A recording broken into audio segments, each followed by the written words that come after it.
एक बार एक भिखारी अपने जीवन से परेशान हो चुका था, क्योंकि उसे अपने जीवन को चलाने के लिए भीख मांगना पड़ता था। उसे हर एक चीज के लिए भीख मांगना पड़ता था। इसी बात को लेकर वह दुखी रहता और दिन भर यही सोचता कि उसकी जीवन में बदलाव कैसे आएगा। यह सोचकर वह निराश हो जाता। वो हर दिन देखता कि बहुत सारे लोग निराश होकर आंखों में आंसू लिए और विभिन्न चिंताओं से परेशान लोग गौतम बुद्ध की तरफ जाते और वापस लौटते समय वे लोग बहुत ही खुश होते थे। वह भिखारी यह नहीं समझ पा रहा था कि गौतम बुद्ध उनके साथ ऐसा क्या करते थे कि वे बेहद खुश हो जाते थे। वापस लौटते हुए लोगों के हाथों में ना तो ढेर सारे पैसे होते थे, न ही सोने चांदी। तो फिर ऐसा क्या होता था कि लोग बुद्ध के पास से लौटते वक्त इतना खुश होते थे। यह सब सोचकर उस भिखारी ने निर्णय लिया कि वह भी महात्मा बुद्ध के पास जाएगा और देखेगा कि ऐसा वहाँ क्या हो रहा है कि दुखी लोग उनके पास जाकर खुश हो जाते हैं। वह बुद्ध से मिलने के लिए उनके पास चल पड़ा।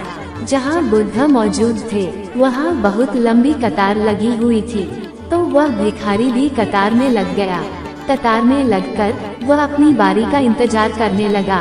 देखते ही देखते उसकी बारी आई और उसने बुद्ध से कहा, बुद्ध, मैं बहुत ही गरीब हूँ, मेरे पास कुछ भी नहीं है।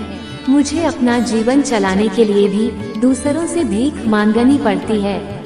अब आप ही बताइए कि मैं अपने जीवन को कैसे बेहतर कर सकूं। यह सब सुनकर बुद्ध ने कहा, तुम गरीब नहीं हो, तुम्हें ऐसा लगता है क्योंकि आज तक कभी तुमने किसी के लिए कुछ भी नहीं किया, न ही तुमने कभी किसी को दान दिया, न ही तुमने दूसरों के लिए कुछ किया। यह सब सुनकर भिखारी के मन में एक आशंका जाग उठी। अपनी आशंका को दूर करने के लिए भिखारी ने पूछा, मैं तो एक भिखारी हूँ, मैं लोगों को दान कैसे दे सकता हूँ और कैसे लोगों की सहायता कर सकता हूँ। मुझे तो खुद अपना जीवन चलाने के लिए दूसरों से मांगना पड़ता है। यह सब सुनने के बाद गौतम बुद्ध थोड़ी देर चुप रहे और फिर उसे बोले, तुम्हारे पास हाथ है जिससे तुम लोगों की सेवा में लगा सकते हो और दूसरों का भला कर सकते हो।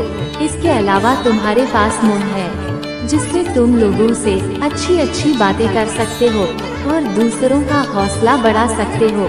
ये सब करके भी तुम दूसरों की सहायता कर सकते हो। जरूरी नहीं कि दान सिर्फ पैसों से किया जाए। हम चाहे तो शिक्षा का भी दान कर सकते हैं, चाहे तो अन्न का भी दान कर सकते हैं। ऊपर वाले ने अगर किसी को पूर्णतः अच्छा शरीर दिया है तो वह गरीब नहीं है, वह बस दिमाग से गरीब है। उसे इस विचार से हटकर दूसरों की सेवा में लगाना चाहिए।